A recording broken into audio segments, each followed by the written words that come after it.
নমস্কার বন্ধুরা, এসডিএফএক্স এর আরেকটা ভিডিওতে তোমাদের প্রত্যেককে স্বাগত জানাই।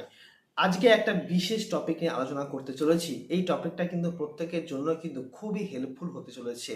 তোমরা কাইন্ডলি ভিডিওটা স্কিপ না করে সম্পূর্ণ ভিডিও তোমরা দেখো, তাহলে তোমরা এই বিষয়টা সম্পূর্ণ কিন্তু ক্লিয়ার হয়ে যাবে। এসডিএফএক্স এর কোম্পানির বক্তব্য অনুযায়ী কিন্তু মানুষের পেমেন্ট কিন্তু জুন জুলাই মাসে তাদের পেমেন্ট তারা দেবে এবং তাদের বিভিন্ন মিটিংয়ে বিভিন্ন আপডেট উঠে এসেছে। আপডেটগুলো এটাই যে এসডিএফএক্স এর মানুষের যে পেমেন্টগুলো অর্থাৎ জানুয়ারি মাসের পেমেন্টগুলো কিন্তু এই এপ্রিল মাসের কিন্তু 5 তারিখের পর থেকে দেওয়া হবে। অলরেডি কিন্তু 5 তারিখ ওভার হয়ে গেছে, আজকে 6 তারিখ, এখনো পর্যন্ত কিন্তু জানুয়ারি মাসের টাকা কারো অ্যাকাউন্টে ক্রেডিট হয়নি। আমার যে ডাউনলাইনে যে সমস্ত মেম্বারগুলো রয়েছে এখনো পর্যন্ত কিন্তু দুজনের অ্যাকাউন্টে টাকা ক্রেডিট হয়নি। এবং যদি তোমাদের কারো অ্যাকাউন্টে টাকা ক্রেডিট হয়ে থাকে তাহলে অবশ্যই কমেন্ট বক্সে জানাও যে তোমাদের এই জানুয়ারি মাসে টাকা ক্রেডিট হয়েছে। এবং এসডিএফএক্স এর যে 300% রুলসের কথা বলা হয়েছে সেই রুলসে কিন্তু প্রফিট শেয়ারিং, ওয়ার্কিং এবং স্যালারি টোটালটা কাউন্ট করে কিন্তু তোমাদের 300% ধরা হবে।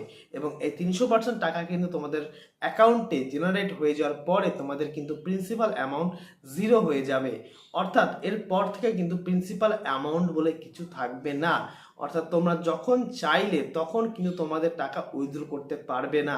এটা কিন্তু খুবই একটা বাজে বিষয় যে তোমাদের টাকা যেখানটা কোনো রকম কোনো সিকিউরিটি বা সিকিউরিটি কিন্তু কোম্পানি তোমাদেরকে দিচ্ছে না।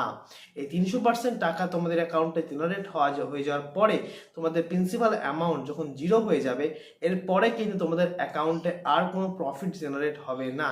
এরপর থেকে কোম্পানির কাছ থেকে তোমাদেরকে প্রফিট জেনারেট করতে হলে তোমাদেরকে নতুন করে কিন্তু আবার ইনভেস্টমেন্ট করতে হবে। তোমরা যে পরিমাণ টাকা ইনভেস্টমেন্ট করবে সেই পরিমাণ টাকার এগেনস্টে কিন্তু তোমাদের অ্যাকাউন্টে 300% অ্যামাউন্ট জেনারেট হওয়ার পরে কিন্তু আবার জিরো হয়ে যাবে। তো এসডিএফএক্স এর এই সমস্ত আপডেট আসছে এবং এই আপডেটগুলো আসতে থাকবে। তবে দেখা যাক যে কতদিন আপডেট আসে এবং মানুষের পেমেন্ট যতদিন পর্যন্ত না ক্লিয়ার হচ্ছে এই সমস্ত আপডেটগুলো কিন্তু সম্পূর্ণ ভিত্তিহীন। যাই হোক, তো তোমরা অনেকেই কোশ্চেন করছো যে দাদা কিভাবে ফুল অ্যাকাউন্ট থেকে লাইভ অ্যাকাউন্টে কনভার্ট হবে। কারণ অনেকের কিন্তু লাইভ অ্যাকাউন্টের পেমেন্ট নিয়ে কিন্তু কোনো সমস্যা হচ্ছে না, লাইভ অ্যাকাউন্টের পেমেন্ট কিন্তু ক্লিয়ার হয়ে যাচ্ছে সম্পূর্ণভাবে। তো লাইভ অ্যাকাউন্ট করতে হলে তোমাদেরকে যেটা করতে হবে, প্রথমে একটা তোমাদেরকে লাইভ অ্যাকাউন্ট ক্রিয়েট করতে হবে এসডি স্টার এফএক্স এর আন্ডারে। এরপরে লাইভ অ্যাকাউন্ট ক্রিয়েট করার পরে তোমাদের পুল অ্যাকাউন্টে যে পরিমাণ টাকা তোমাদের ইনভেস্টমেন্ট আছে সেই পরিমাণ টাকা তোমাদেরকে লাইভ অ্যাকাউন্টে আবার ডিপোজিট করতে হবে। অর্থাৎ তোমাদের যদি পুল অ্যাকাউন্টে $1000 ইনভেস্টমেন্ট থাকে তাহলে তোমাদের লাইভ অ্যাকাউন্টে কিন্তু $1000 আবার নতুন করে তোমাদেরকে ইনভেস্টমেন্ট করতে হবে। এরপরে তোমার যে পুল অ্যাকাউন্টের $1000টা আছে সেটা কিন্তু তোমরা লাইভ অ্যাকাউন্টে তোমরা ট্রান্সফার করতে পারবে। অর্থাৎ তোমাদেরকে পুল থেকে লাইভে আসতে হলে কিন্তু তোমাদেরকে নতুন করে আবার ইনভেস্টমেন্ট করতে হবে। অর্থাৎ কোম্পানি কিন্তু চাইলে কিন্তু তাদের যে পুল অ্যাকাউন্টগুলো লাইভ অ্যাকাউন্টে ট্রান্সফার করে দিতে পারতো, কিন্তু এখানটাও কিন্তু তোমাদেরকে এমন একটা পদ বেঁধে দিয়েছে সেখানটাতে কিন্তু তোমরা চাইলেও কিন্তু ইনভেস্টমেন্ট নতুন করে করতে পারবে না।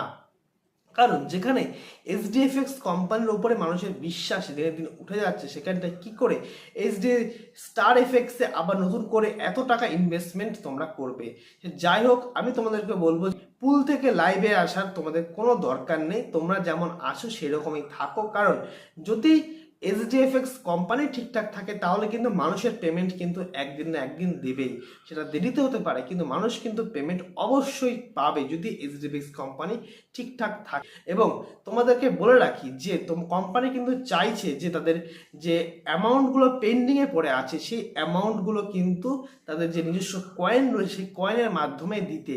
এবং সেই কয়েন লঞ্চ কবে হবে তার কিন্তু কোনো সিউরিটি নেই, তবে বলা হয়েছে যে এই এপ্রিল মাসে তার কয়েনগুলো লঞ্চ হয়ে যাবে। এবার কবে লঞ্চ হবে বা আদৌ লঞ্চ হবে কিনা সেটা কিন্তু একমাত্র কোম্পানির এমডি স্যারই জানেন, তারপরে আর কেউ জানেন না। এমনকি লিডারদের যে কোনো বক্তব্য কোনটা সঠিক সেটা কিন্তু কেউই জানেন না।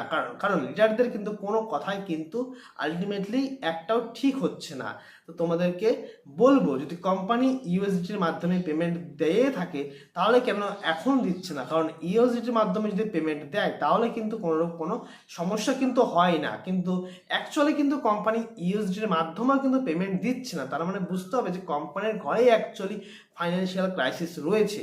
এবার দেখা যাক কোম্পানি কবে পেমেন্ট মানুষেরকে দেয়, তারপরে কিন্তু কোম্পানির ওপর নেক্সট স্টেপ আমরা নিতে পারবো।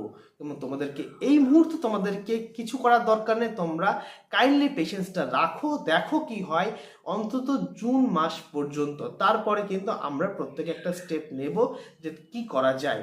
এবং সব থেকে একটা গুরুত্বপূর্ণ বিষয়, এমডি স্যার একটা মিটিংয়ে বলেছেন যে আমার যদি সমস্ত প্ল্যান ব্যর্থও হয়ে যায় আমি কিন্তু মানুষের টাকা কিন্তু ফেরত দেব, অর্থাৎ প্রিন্সিপাল অ্যামাউন্ট কিন্তু প্রত্যেকে ফেরত পাবে।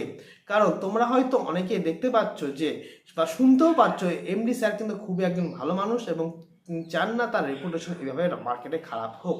তো তিনি বলেছেন যদি মানুষের যদি কথা আমি রাখতে না পারি, একের পর একটা যদি তাদের যে প্ল্যানগুলো রয়েছে সেগুলো যদি ব্যর্থ হয় তাহলে কিন্তু মানুষের প্রিন্সিপাল অ্যামাউন্ট কিন্তু ফেরত দেব।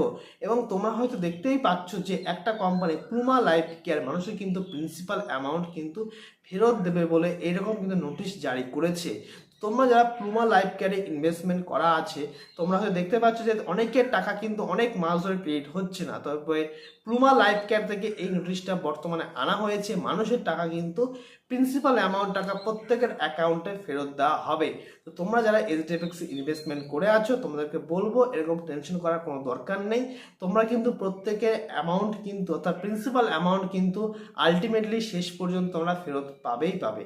তো তোমরা বলবো যদি ভিডিওটা ভালো লেগে থাকে তাহলে অবশ্যই লাইক কমেন্ট সাবস্ক্রাইব করে দাও। এবং নেক্সট একটা বিশেষ ভিডিও নিয়ে আসা চলেছি তোমাদের সঙ্গে, সেটা হচ্ছে কপি ট্রেডিং নিয়ে, অর্থাৎ এইচডিএফএক্স যে রুলসের উপর ভিত্তি করে তাদের প্রফিট কমায় সেই রুলস নিয়ে কিন্তু আমরা কথা বলবো এবং তোমরা সেটা কীভাবে ডিরেক্ট অ্যাপ্লাই করে তোমরা সেখান থেকে প্রফিট জেনারেট করতে পারো সেই বিষয় নিয়ে কিন্তু আলোচনা করব।